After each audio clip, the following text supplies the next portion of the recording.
this is the title of the talk. You can see here is Miss Morrison at the Wheel. I'm going to talk about Sophia Morrison and her role in the Manx Language Revival. Just one of her many roles in the Manx Language Revival. But first of all, where does this come from? I love this quote. It's wonderful. Miss Morrison at the wheel. If we had not Miss Morrison at the wheel, I'm afraid our ship would have foundered long ago. I only hope that she may be long spared to carry on her labour of love. This is a letter from 1915. This is from J.J. Neen to William Cubbott, other sort of members of the Manx Language Revival. It's really quite poignant. It's 1915. As we know, she dies in 1917. And I think we have to ask of these figures such as Neen and Cubbott, well, what did you do with the ship? And I think in many ways they ran it into the rocks, to be honest. But, the ship was the Manx Language Revival, and Morrison was indeed its captain, there's no doubt about that. And she also played a role, not just in the Isle of Man as well, she also played a role in the wider Pan-Celtic, I wouldn't say the Pan-Celtic movement, I'd say the Pan-Celtic enthusiasm, and good for them as well, to be honest. I mean, what was she? She was a folklorist, folk song collector, pioneer of recording with the phonograph, secretary of the Manx Language Society, editor of Mannin, founder of the Manx Language class, member of the Peel Players, amongst other activities. It's absolutely remarkable. You'd think that one of those would be enough. Two of those would be like, yeah, three, well, yeah. But no, you can tick the boxes for all of these. She was one of the most prominent, one of the most active members of the Manx Language Revival, and I think we haven't certainly seen her likes afterwards, and I'll talk about that particularly later. We talk about the revival of the Manx language though, but when does it start? Well, we can in many ways precisely date it. We have this letter written into the Isle of Man Examiner here, 2nd of July 1898. Sir, whilst perusing the contents of your valuable journal last week, this is the Isle of Man Examiner he's talking about, but nevertheless, cut him some slack. I saw the report of a meeting in aid of the Irish language movement, in which I became deeply interested. And this is an article that had appeared earlier here in the 25th of June on the Irish language movement. And there's a wonderful exchange of letters. Then as now, people advocating for Manx. Then as now, people saying, no, it's a dead language, or if it's not a dead language, it should be, and we don't need this, we need something else. So once again, it's always there right from the start, but nevertheless, there were more than enough people who were interested in reviving the Manx language. And here you have it, 1898. The first Manx language conversation class is held at the Seamen's Bethel. Thursday, 13th of October, 6:30 p.m. So when the first conversational class in Manx starts, and it starts with William Neen, who's not given enough credit for his role and along with Blind Cane as well. These were two figures who really advocated for the revival of Manx. And in fact, it's Dorothy Neen, who is William Neen's wife, who comes to Peel and gives a talk in Peel and is saying to the people in Peel, so this is what we're doing in Douglas, what are you doing in Peel? And what you're doing in Peel was soon Sophia Morrison and Otti Jochen and two others went away and set up the Peel Manx Language class.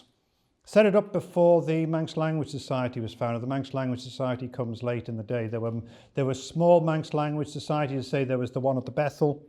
There was also a Manx Language Society that James Cooley, that James Cooley ran at Agnish. There was also one in Foxdale, and there was Bill Radcliffe running one in Andros as well. So you had these four societies, classes, whatever you want to call them. They were teaching Manx long before the Manx, not long before the Manx Language Society, a few months before the Manx Language Society. So the Manx Language Society, when it's formed by the great and good of the island, very much coming late in the day to all of this. And what I always find interesting is that this is from 1900, and this is the Peel Manx Language class. What's always interesting to me is that they're not just teaching the language. It's not just a question, we'll have a language class. We'll embed the revival in a whole range of particular activities. And here one is just quite simply, is holding a Manx concert in the Temperance Hall. Once again, we are a Methodist island, and so this is where you are going to see these particular events held, often modelled along the lines of the Methodist tea parties. And so this is familiar to these ones as well. If I just get up here. But you can see here the way, just think about the amount of effort that's put into this. So it's not just Morrison herself being active here. It's she being able to enthuse others to come along and work, to come and hear recitations, songs. a Highland song here, an Irish song by Miss Delaney, you know, readings, again, duets, and so on. It's absolutely going to be, there's lots of work to be done on here of just looking at these names, tracing them in the 1901, the 1911 census, and just seeing just who these people are, just to see the milieu that is being drawn into the Manx language revival.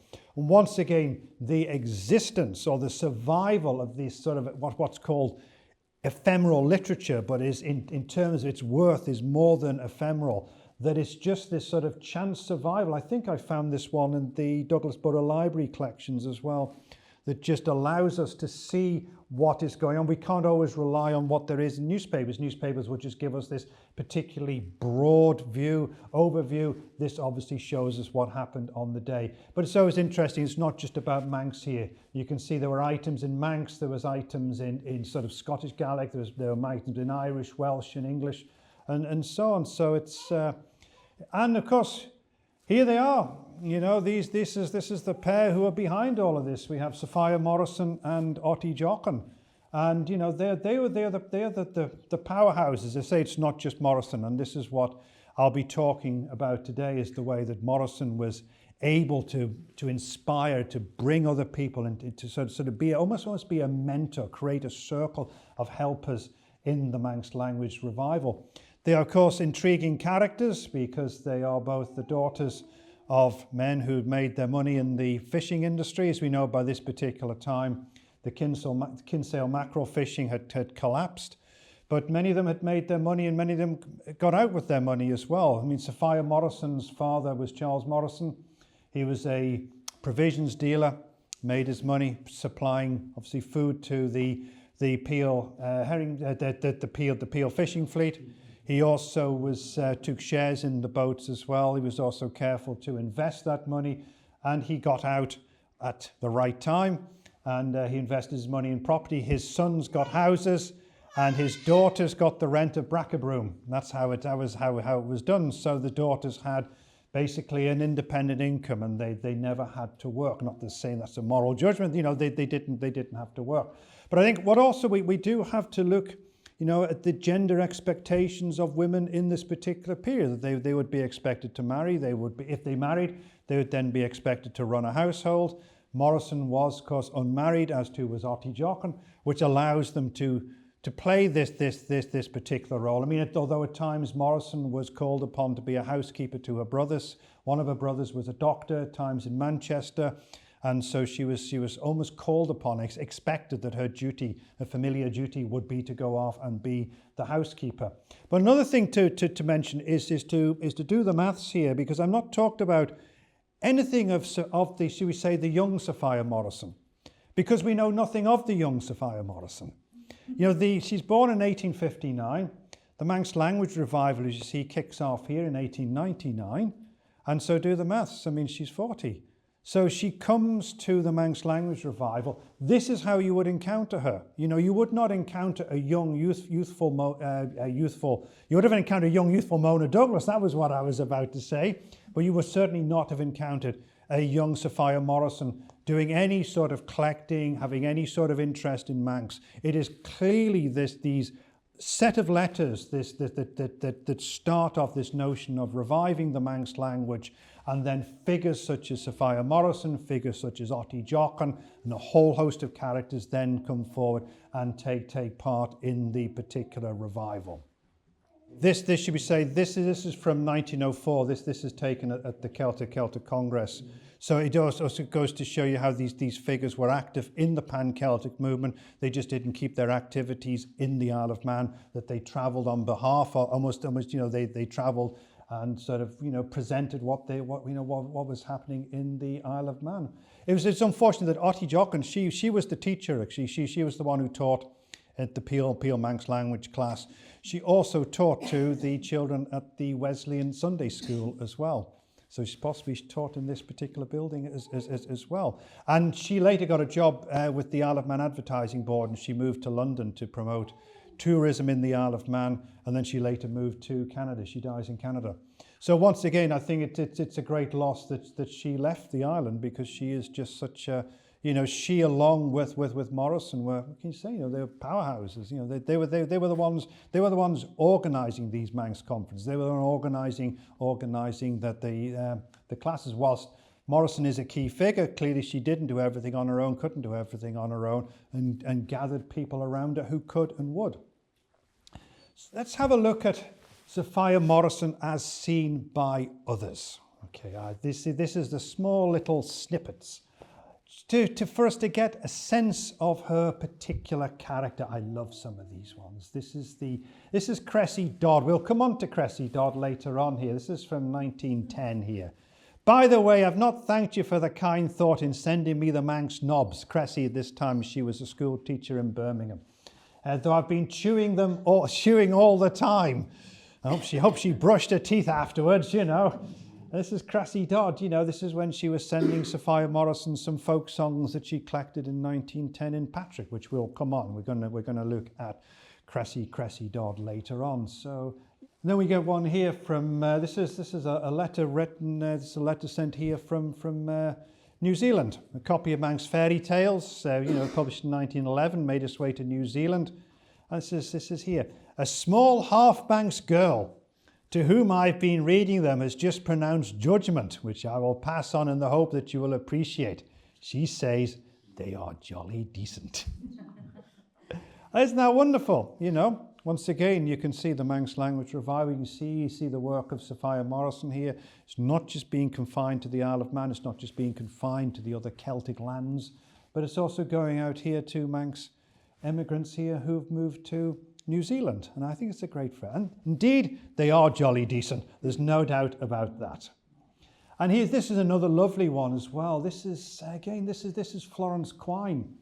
This is when Sophia Morrison. No, this is when Sophia Morrison was in hospital. You know, towards the end of her life, she had serious health issues. She had problems with her eyes. She had problems with her hearing as well. She was actually going deaf towards the end of her life, which is why she said she couldn't take conversational classes as well, which is interesting. You then start thinking the one line in a letter you want to see. It's not just formal blackboard teaching using the letters of Edmund Goodwin. They're also holding conversational classes as well to sort of learn and pass on Manx as well. So this is a lovely little letter here from Florence Quine, who was a school kid at Santon. I'm so sorry to hear you've been in hospital. I hope you will soon be well again. For the schoolmaster, Mr. Lace, tells the scholars how much you have done for the Manx language, and there is no one to do this work so well. I think it's really touching. And this is the essay that she actually wrote. It was published in Mannin. This is one on the White Lady. And then there's this one. This is Richard Lace. This is the one who was the schoolmaster at Santon here. On behalf of my scholars, for myself too, I beg to thank you very much for your very kind letter and neat book prize to a scholar, encouraging interest in folklore and rendering valuable educational aid. And then we have the one here. This is Esther Brightson as well here. This is Esther Brightson, who, as I say, once again, this is when Morrison was in hospital and she shared a ward with her. However, am I to thank you for sending me such a number of books? All I want now is just a quiet little time to look them over. She just comes across as an actually engaging, warm, generous, outgoing character. You know, regardless of the work she does for Manx, she does seem to be the sort of person you want as your next door neighbour. No doubt about that. And then we have finally, then this is the one, of course, after she dies, actually. You know, this is a sort of one of the many letters that were sent into her sister, sent into Louisa here, talking about her refined character and affectionate yet reticent, was told in her speaking, beautiful eyes, her industry and methods and enthusiasm in her work. And so you can see how she touched during her life a large numbers of people, and how people after her death as well. You know, there are many letters written into to Louisa saying sort of how much they lamented her passing. And I think this is absolutely wonderful.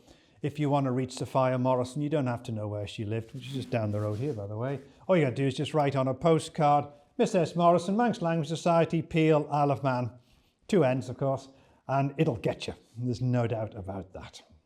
Okay, so that's very much, you know, an introduction to Morrison, sort of pointing out, that the Manx language revival, we can clearly date when it begins, 1898. We can look at the activities in 1899, the creation of these little local language societies to teach the language, to say the one in Andros, we got the one in Foxdale, we got the one in Agnish, got the one in Peel, then you get the one, say all based on what was going on at the Bethel with William Neen, and then the sort of, the almost like an umbrella organisation being created then of the Manx Language Society. Just taking you through here, looking at, the sort of how Morrison comes across, this, as I say, this sort of very generous and warm character. But now what I want to look at is there's so much to talk about Sophia Morrison. What I want to now do is just, in many ways, just look at Sophia Morrison and her collecting of Manx folk song, because I think, we can break this down, sort of her activities in this particular field. I think you can see how these can be applied to other areas of the Manx language revival, and to see the role that she was particularly playing.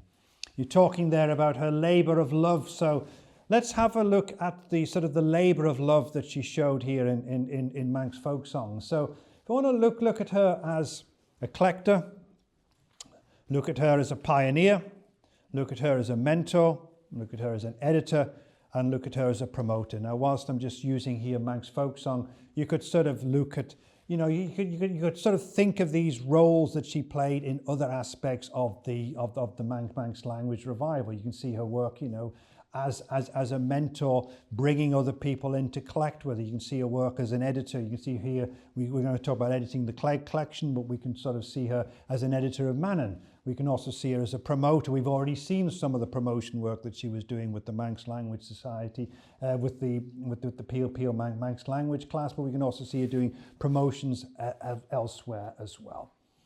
So let's have a look here at her folk song play. This is one of her letters here. I think more scraps of music might still be gained. It's still unfortunate these early collectors of the folk song revival, they always thought that they were collecting from the last speakers, and the only things that they were unfortunate. It's an unfortunate language, really. There's only scraps of music that might be gained. There was a lot more to gain, as she was to find out herself, to be honest, that there were a lot more singers out in the Manx countryside and towns than you might have expected, and more maybe than you hoped for as well. We have to be reminded, though, that Morrison was not particularly collecting in a vacuum, that there had been collectors active in the Victorian period. You had A.W. Moore with his Manx Ballads of Music from 1896. Same year, of course, you get the Gill brothers together with Dr. John Clegg doing Manx National Songs. And then you get later Gill on his own there with Manx National Music in 1898. But of course, all of this particular material that they had collected was, particularly the Gill brothers, it was tunes only. It was often tunes that were more cases had been sort of adapted for playing the piano. It was material more for the drawing room than anything else.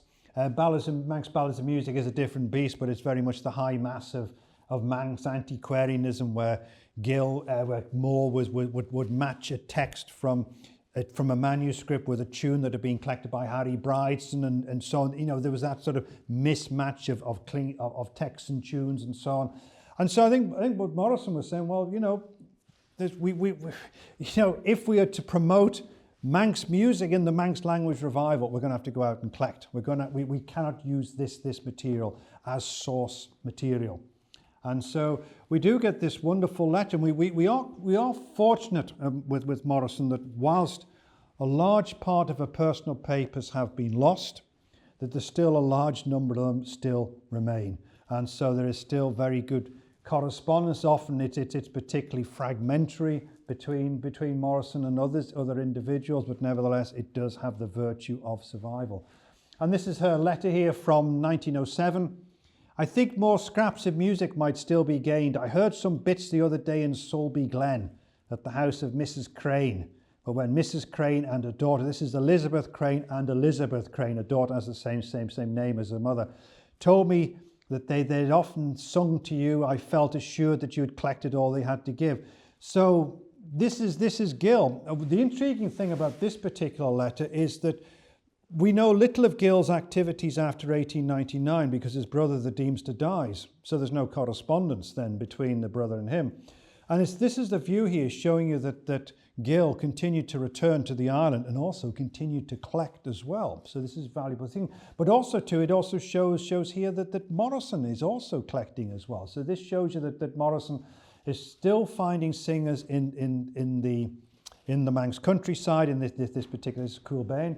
But also too, being well aware as well that Gill was also back in the island, and Gill himself was collecting as well. Gill incidentally asked Sophia Morrison to safeguard his papers. He was concerned towards the end of his life that once he died, that he just feared for the survival of his papers, and asked Sophia Morrison to look after his papers, which she didn't do. Unfortunately, Sophia Morrison died before he did. But I mean, nevertheless, all of his particular papers have been lost as well. So Morrison's papers, thank goodness, do survive, although clearly there's been loss along the way of her particular material as well.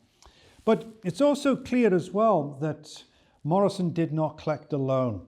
I'm not quite sure if this is a particular issue of a woman on her own, not really being able to say, we still have to try and remember the gendered expectations of women in this particular period, whether a woman could indeed go on by herself around in the Manx countryside. But I think more to, she just comes across as such a convivial, friendly person. Why not collect with someone? Well, why not take?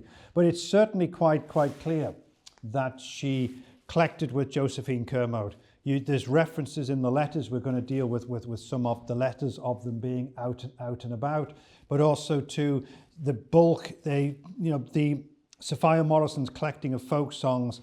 A large part is amongst her own papers, but also a large part of that material is amongst Josephine Kermode's, is amongst Çheshaught's personal papers as well. So you can see that either Çheshaugh has got material after Morrison's death, or rather that Morrison is actually sending material on to her when they're collecting, and she is just simply retained it. This is lovely photographs taken from 1895.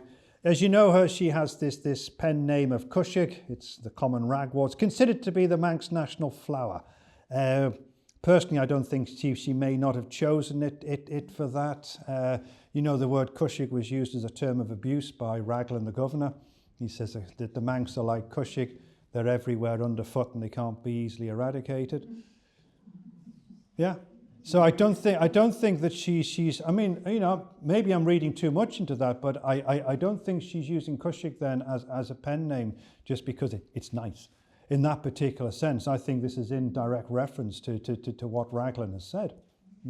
As we know, it's great. She is a great poet. There's no doubt about that. As was T.E. Brown, but his stuff his stuff was too long. She was actually quite fortunate to write stuff you can do. What did they say? And she was also a playwright as well. Her plays were produced by the Peel Players, of which Sophia Morrison was a member. This is a woman who's also literally on the stage as well. It's remarkable what she did. Okay, but it's quite clear though that Çheshaugh was not the best person to guide you in the Manx countryside. I love this particular letter. I think if there's any truth in the old saying, you of all people should possess a pollen cross. Country roads are sometimes misleading, and so she enclosed a cross behind for luck. So I think it's quite obvious that if you ever go out with this pair, you want Sophia Morrison to be leading the way, and not Çheshaugh. I think you'll get to where you're going. But as to where you're going, once again, we have this wonderful letter here, and this is the letter the other way round. I mean, this is from Josephine Kermode. This is from Çheshaugh to Sophia. So I think it shows you once again that I just love the detail of this. We can see how they're organising their particular collecting. If I've not got to the station in time, we'll stroll on to Mary's. We'll put a sight on her, and then I have a house up the glen to visit, and we would afterwards go and see my friend Mrs. Captain Stephen, who at home will probably give us tea. And then we might drive down to Sulby and see Lizzie Crane. This is the Elizabeth Crane who was mentioned in the previous letter that I was mentioning. This is the Cranes of Coolbane. Then you could catch a train at either the Glen or the bridge. You can also see a useful thing is how the railways here were a boon to people, enabling these people to to move about the countryside to be able to do this collecting. Just get on the train at Peel, pop off, get off the train. And these people, of course, walked and, and walked large distances. So I love these little views of people active in the field. There was, of course, a particular issue of their particular collecting as well. This is from 1904 here, is one difficulty in the way of obtaining the material which we want has been experienced as the unwillingness of our intensely earnest and religious peasantry to speak into the instrument. Now, the instrument she's talking here is the phonograph. Such folk stories and sayings and secular songs. They fear that such a serious thing as a record, which is to be handed down to posterity, should consist of hymns, scripture, or carvels. So once again, being sort of honest here about the particular difficulties of collecting in the field from sort of what is, an intensely religious community, in this particular case, a Methodist community. But collect she did. I haven't got any examples. I should have put some examples up there, but I'm sorry I didn't. So, but again here. So that's looking at Morrison as collector. We know that she was out and about with Josephine Kermode. We still have a large part of her collection. It's split between her papers and split between Josephine Kermode's papers. But this is another area. This is another area where she is just absolutely a slam dunk pioneer.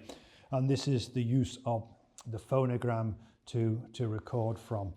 And once again, there's a great sense of humour as well here. A new ally has come to the cause. Well, who is the ally? And this is the cause. This is what Morrison used to talk about, is the cause. A new ally has come to the cause in the form of an Edison phonograph, whose function it is to preserve the Manx sounds as uttered by native speakers. She also referred to the phonograph as an inanimate member of the society, as though it was granted some sort of honorary membership of the Manx Language Society. But the interesting thing about this that I find that is not only is she a very early collector in Europe with the phonograph. The first collector in Europe is Belavica out in Hungary, and if W.H. Gill would have collected with the phonograph as he was thinking of collecting with the phonograph, he would in fact been the first person in Europe to have collected folk songs with the phonograph. So there's always these wonderful measures in which the island was sort of close by, but not close by enough. But the one thing that can be said about Morrison is that she was the first figure to create a systematic recording program. This is just not odd characters like Belavica, Bela Bartok, and other characters out and about collecting with the phonograph on an individual, personal basis. This is systematic collecting, this is planned collecting, and this is another big tick for her as well. And so she's got this particular planned collecting here. It's already been in the south, it's going to be in the west. This is William Cashin, of course, the custodian of Peel Castle, who's the figure who likely taught Morrison Manx.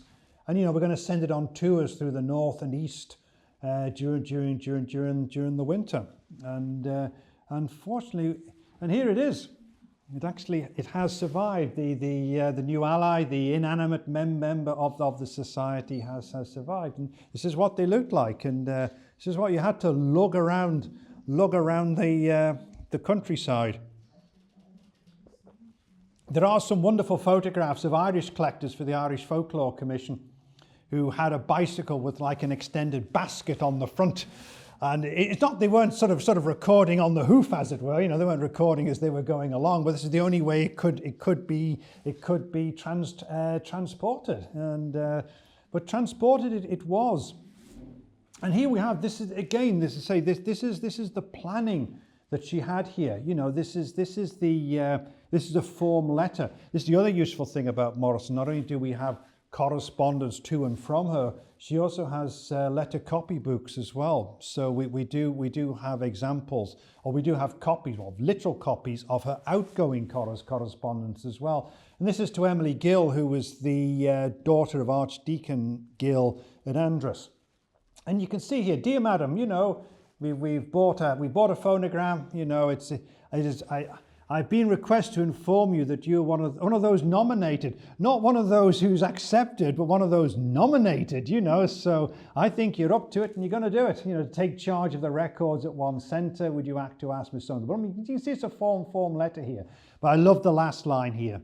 It was thought well to bracket together for the work persons of education and musical ability with others who, though full of zeal for the cause, have not those advantages. If that's not the title for a book on Sophia Morrison, I don't know, full of zeal for the cause. But that's it, you know, it really comes out here that this is not, you know, the Manx language, you know, Manx, it's not something that it would be nice to have, but it's something that we need to have. And that you know, it's a cause and it's zeal. It's got, you know, it's full on, and it's not overbearing. And I think it's well meant, and it's certainly well intentioned. There's no doubt about that. So full of zeal for the cause. But of course, going back here, there's another great line. You know, once again, you can see there's a great level of humour for her. This goes back to, you know, this is the report from 1905. So this obviously goes back to the report from 1905 when they're talking about the difficulties here of getting sort of secular material, getting folk songs, folk tales, whatever it is, as opposed to hymns, scripture or carvels here. And she also says here, you know, one can understand the feeling, but for the purpose of the Manx Language Society, more frivolity is to be desired.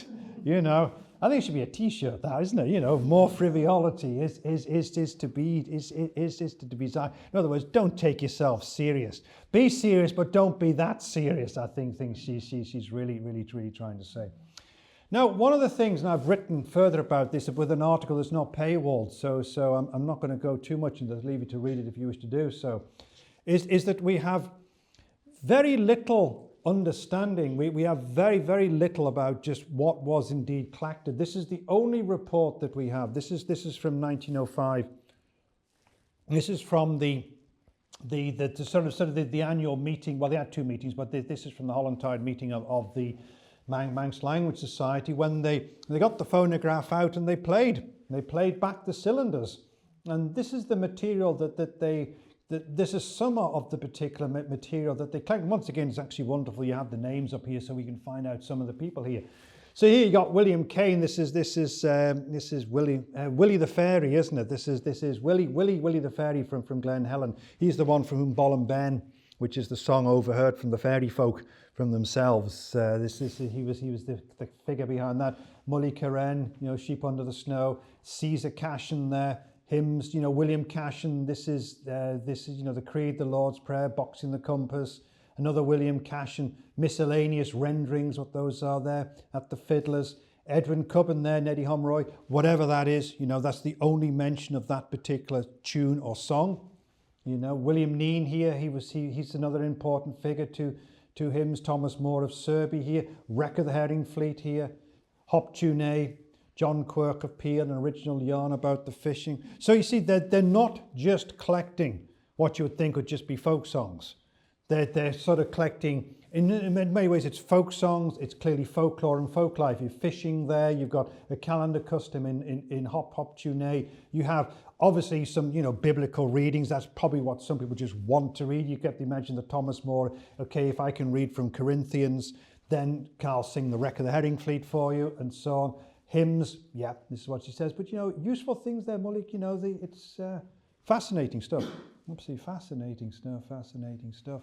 But we also have, too, is a wonderful report from Sophia Morrison herself about her own experiences of collecting here. This is a song of the Dalby Fairies, you know. And I happened to be in a house 2 summers ago when the youngest sung in to say goodbye.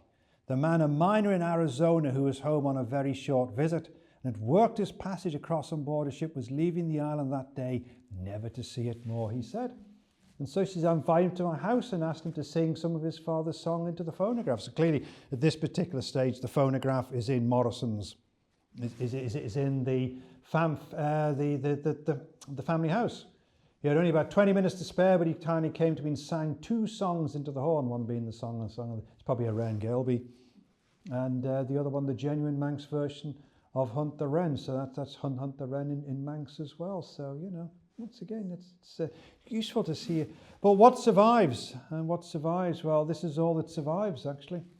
All we have from the Manx language sound recordings are 6 cylinders, of which only one can be playable. These are the ones that could come in from John Nelson, who was the teetotal proprietor of the commercial hotel in Ramsey. This is all recited material. So this is yeah. So that's it. If you want to know more, there's an article I wrote about that that came out in the Era Journal. That's not behind a paywall. That's available online for free. And I also did another article that's free as well, which is about the whole general issue of, the loss of the material we have. We collected so much and we've lost so much. And, there was this enthusiasm for the phonogram, which, as they say, they thought would sort of permanently preserve the sort of, these native speakers of Manx, which themselves were as equally fragile as the culture that they were hoping to record. But she was out there. That's the great thing. She was out there, systematic, encouraging people to join in, organising this particular programme. So she really does stand as a true pioneer of sound recording, not just in the Isle of Man, not just in the British Isles, but in Europe as well. Okay, we're now going to sort of look. We had Cressy Dodd mentioned earlier, with the Manx knobs. So now I'm going to look here at Morrison as a mentor. As many people, she drew many people into her circle. I mean, not just Otti Jochen, as we can see there, but a figure such as and Josephine Kermode as well. She became a song collector with her as well. But we have this one. I think this is gorgeous. I think this is an absolutely gorgeous photograph of this. This is Cressy Dodd, and this is her husband. They later emigrated to Australia, where she refounded. I think it's Val's here. Was it the New South Wales Manx Society? Which one? But she certainly refounded one of the Manx societies in Australia as well. So she certainly didn't forget the island. This is a letter here written in 1910. This is when she was a school teacher in Birmingham here. My dear Miss Morrison, I'm so sorry I forgot to send you the song or jig, and once again I put in my papers. I thought of it several times only to forget again. Well, fortunately she did not forget again to send it on, and she sent it on, and here it is. This is what we've got here. You do notice this is at the top there. That is Sophia Morrison's handwriting. She certainly has a very, very distinctive hand. Looks to me as if she's left-handed, to be honest. I think she's left-handed. And I'm left-handed, but I don't. It's curious the way it slants to the left. If someone is right-handed, you can't see how you can write right-handed and slant to the left. So I think she's left-handed. She's also a keen golf player, by the way. I've mentioned that. The only thing we do know about her before getting involved with the Manx Language Revival was she was a keen golf player, as was Otti Jochen as well. So yes, she was, and she was also very keen on needlework as well. That's another thing we know about her as well. And there was a quote about hats that I couldn't find. If I can find that quote, I'll send it to James to post it on the Culture Vannin website. There's something about hats that I got very interested in. But nevertheless, back to folk songs. Here we see her taken down in solfa, tonic solfa notation here. But this, I say, this is Morrison. Say people full of zeal for the cause, recruiting Cressy Dodd as a particular. This is the wind shakes the barley. This is particular that particular song down there, and then we've got other particular songs there as well. And so this is another interesting thing as well. This is part again from the letter here. We learn Irish and Scotch steps and reels, and so it shows you here that often this interest, I think, spreads out. She is somehow some dates she becomes involved with Morrison. She collects for Morrison when she's in the island. She's now in Birmingham, and then she's learning here Irish and Scotch steps and reels. So she's taking her interest here in not the Manx Language Revival into this whole pan-Celtic enthusiasm in general here, and as I say, becoming involved with the expressive cultures of Ireland and Scotland as well. So Okay, this is Sophia Morrison as editor. This is a wonderful story of, I would say, cultural piracy, but cultural piracy in the best sense of the word. The tunes are my absolute property. This is not Sophia Morrison, by the way. This is Cooley, as we will come on to. I think we all know this character. This is Dr. John Clegg. I mean, he tells us here in 1879 who he was. I'm a medical practitioner in Castletown. Extensive practice both in that town and the neighbouring parishes. You know, my practice carries me through the parishes of Santon, Rush and Arbury Maloop. Okay, well, we know that he was active in the 1890s together with the wonderful Gill brothers in collecting folk songs. We know that part of the tunes were used to say in Manx national songs and in Manx national music, but not presented as they were field collected, as I say, they were sort of harmonised for the keyboard, and so on and so on and so on. But after his particular death, his whole personal library and personal papers passed to Archdeacon. Well, he was later Archdeacon. He was then canon. He was the vicar of Kirk Arbury, and he was later the Archdeacon of Man. So on his death, he was gifted the personal papers and his whole library. There's an article I've written about this as well that I wish to come on to. But basically, what happened was that the Clegg collection was in his hands. And I'm sure that what Sophia Morrison, and she's there with Josephine Kermode as well, they are thinking, well, why should just this stuff be in your hands? It's just sitting in your hands. And they were talking about a memorial volume for Clegg, and what later came out was Manx Reminiscences. And what Morrison wanted to do, what Morrison thought would be the real legacy, or to mark Clegg's passing, would be to do his folk song collection. But in order to do that, you needed access to the tune books. So who's got the tune books? Cooley's got the tune books. What are you going to do about it? So they turn up in 1913, Josephine Kermode and Sophia Morrison. And they say, oh, could we have a look at the tune books, please? And he was actually busy. He was going off somewhere. I don't know if it was a funeral or convocation or something, but he didn't think through what was going to happen. I don't think he knew what was going to happen. So he hands the tune books over. He thinks that what Morrison and Cushig are going to do, they're just going to leaf through them.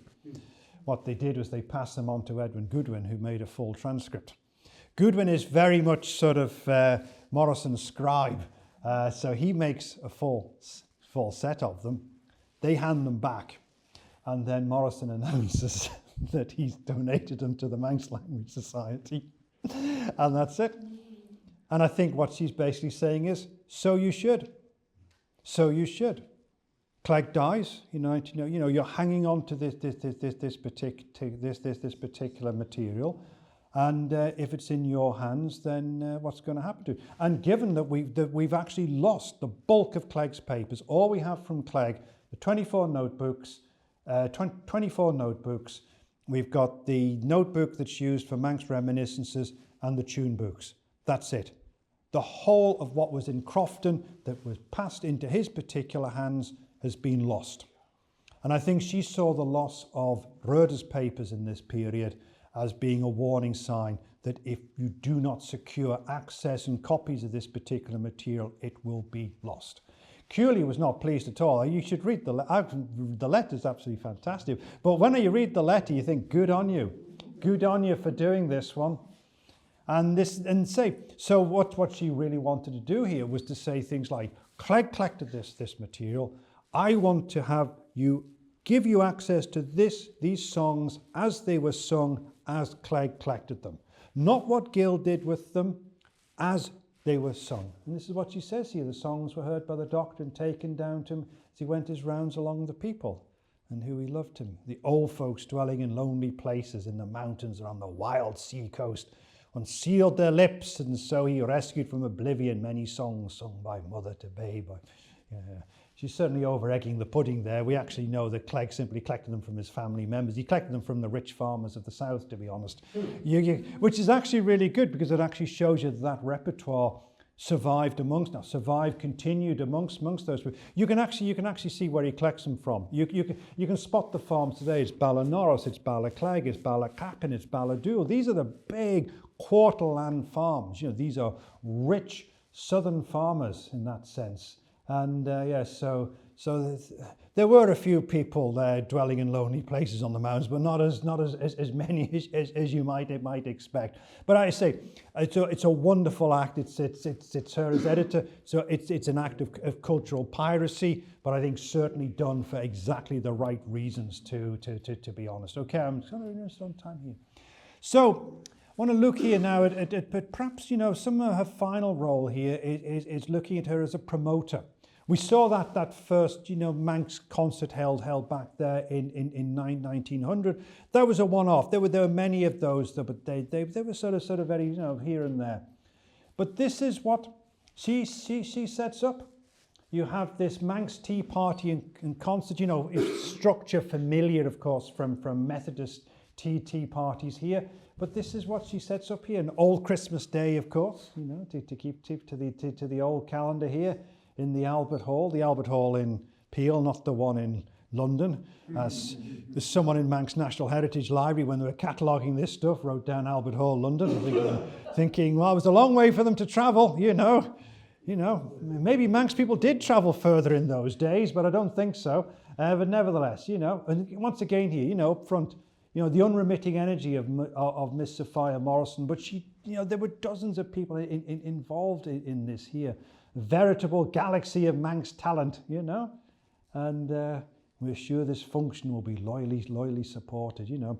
They actually ran here from 1905 to 1913, you know. This is an incredible. They were often repeated later in the year. They were so popular, and once again, you know, the chance survival of these leaflets. Again, you know, they give us an insight. Obviously, show us what's happening. I mean, this is familiar from the one in 1900, you know, if it ain't broke, don't fix, you know.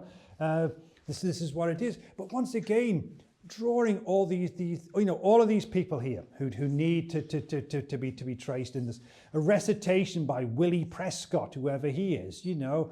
Mr. J.J. Neame, we know who he is. Mr. Merrick, we know who he is. You know, Tom Anthony, Cradle Song here, you know, Miss Collister reading from the Cashin here. Mrs. Sale, you know, William Quain there, Carvels, some fragments of folk songs, you know. It's just that's interesting there, you know, the demon lover in Manx, you know, you start thinking, who is Miss Collister? How does she know that? You know, that's Sammy Robinson as well, we know who he is. Fiddle solo, dialect stories, Mrs. Boyd, you know, this is just wonderful. It's absolutely amazing. This is wonderful. But the organisation that's needed for this is phenomenal. And when you read the fuller accounts in the newspapers, there's just name after name after name after name. It's not just Bob putting the chairs out and you know, and James turning up with the projector, and you know, there's a lot more people involved in it, and the catering as well. You know, for your team, the catering as well. So a lot more involved in this as well. You know, no, these are modelled on Manx, on, you know, the Manx tea parties that were done. But of course, the items here are Manx. You know, this also takes off. I'm going to watch the time here. I might keep you here too long.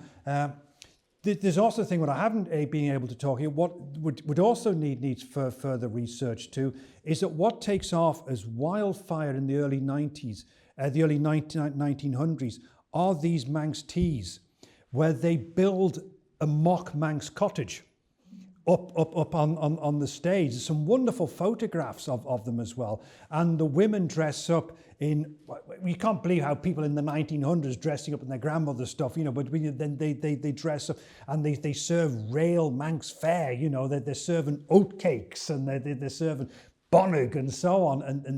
And they have this similar setup of recitations and poems and so on and so on and so on. That is separate. Morrison doesn't get involved in that, but you can see how this sort of activity then spurs other sorts of people to, in many ways, create and celebrate Manxness. It is as simple as that. No, so this is new, but what is, of course, is this is just like 100% Manx items in here as well. Yeah.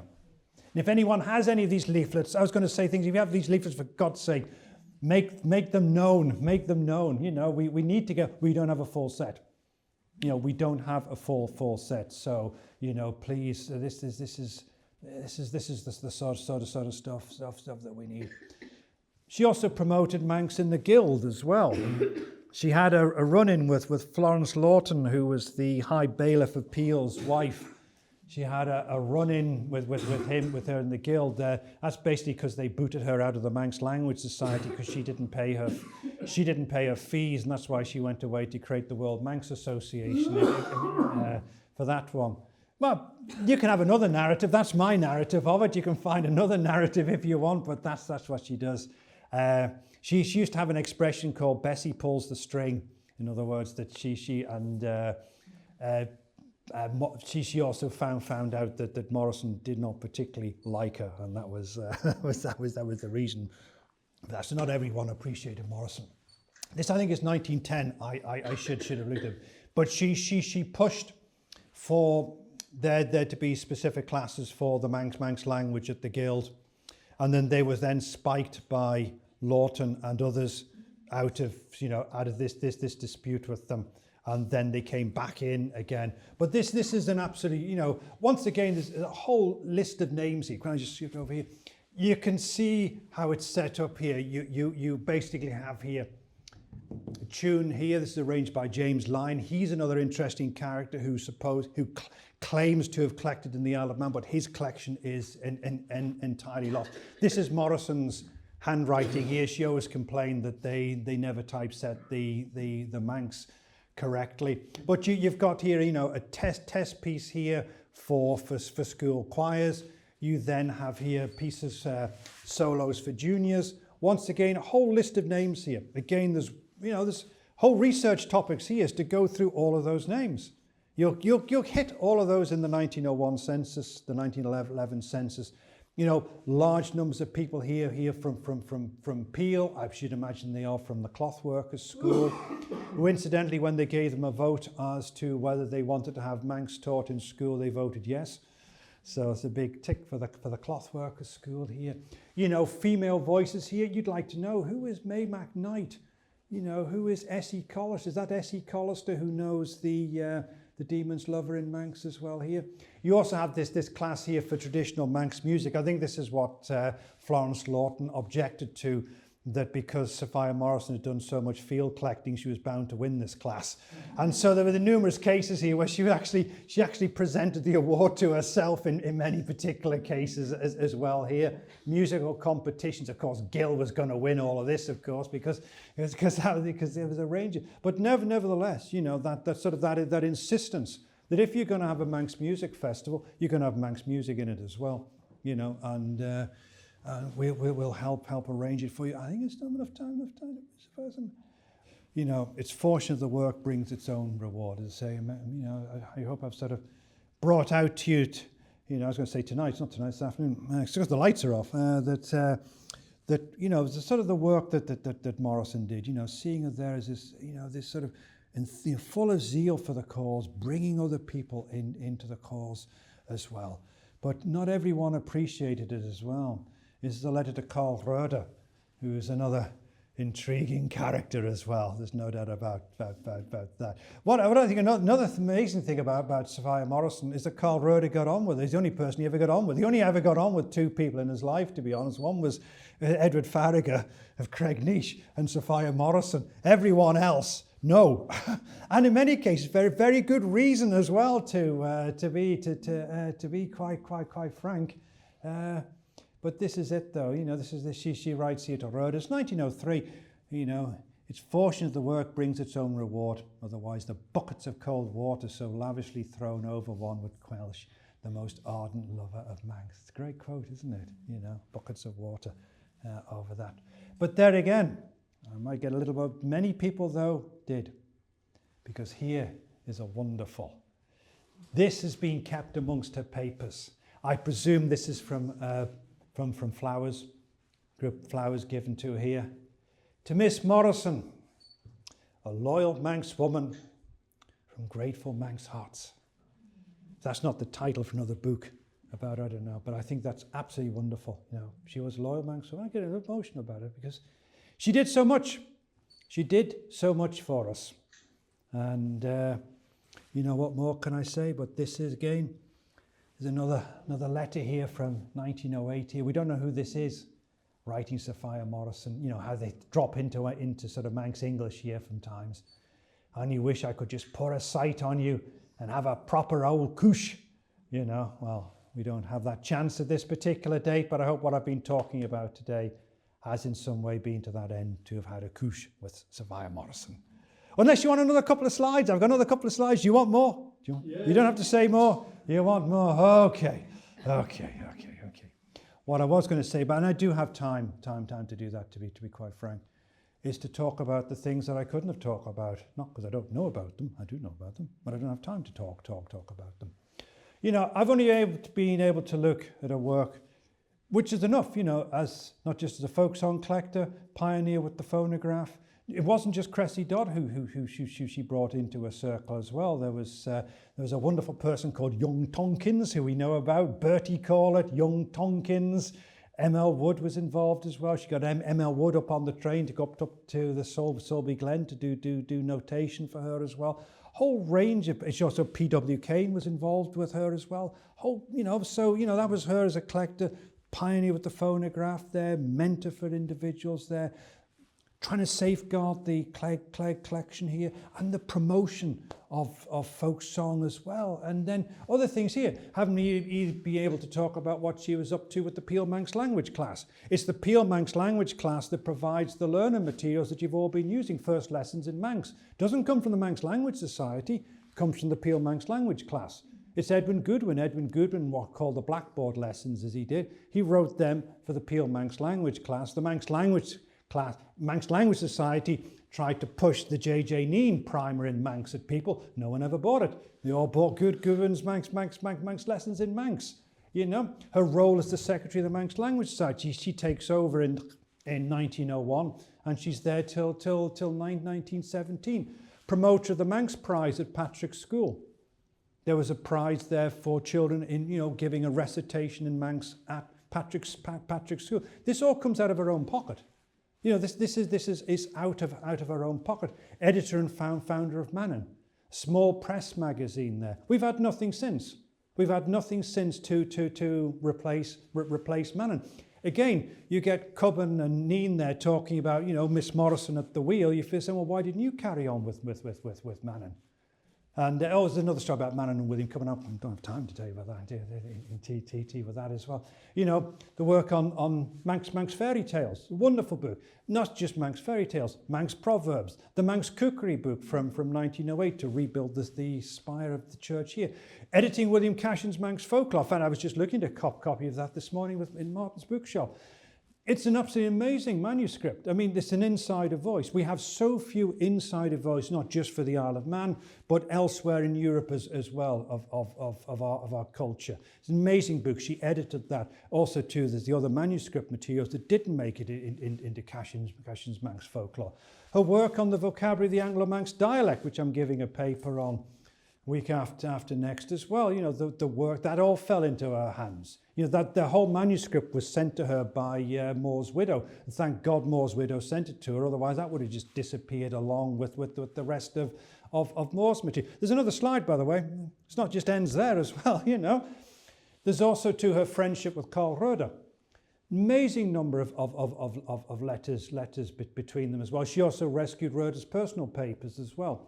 She was in Manchester, you know, say she was housekeeper for her brother in Manchester, wondered what had happened to Roeder's papers, and she goes round and sees Roeder's sister, and Roeder's sister gives her some of Roeder's papers. Otherwise, they would have been lost as well. We wouldn't have much of the Edward Farragher material without Sophia Morrison, because that was still in, because he kept that. Roeder kept that in his hands because of his friendship. And it is a friendship with Edward Farragher. Fortunately, she rescues that particular folk medicine. She was a remarkable early collector of folk medicine. I mean, you know, that's what I spoke about the last time. That was just the folk charms amongst her papers, let alone all the other herbal cures and folklore about plants and so on. And the amazing just goes on and goes on and goes on. And that is only the stuff that survives, because a large part of her papers have clearly been lost. And it's rather unfortunate that the Sophia Morrison bookcase down at the Ward Library, which is magnificent, never was used for what it was intended to do, which was to house her personal library and her papers. But nevertheless. So what can I say? That's it. But thank you for that.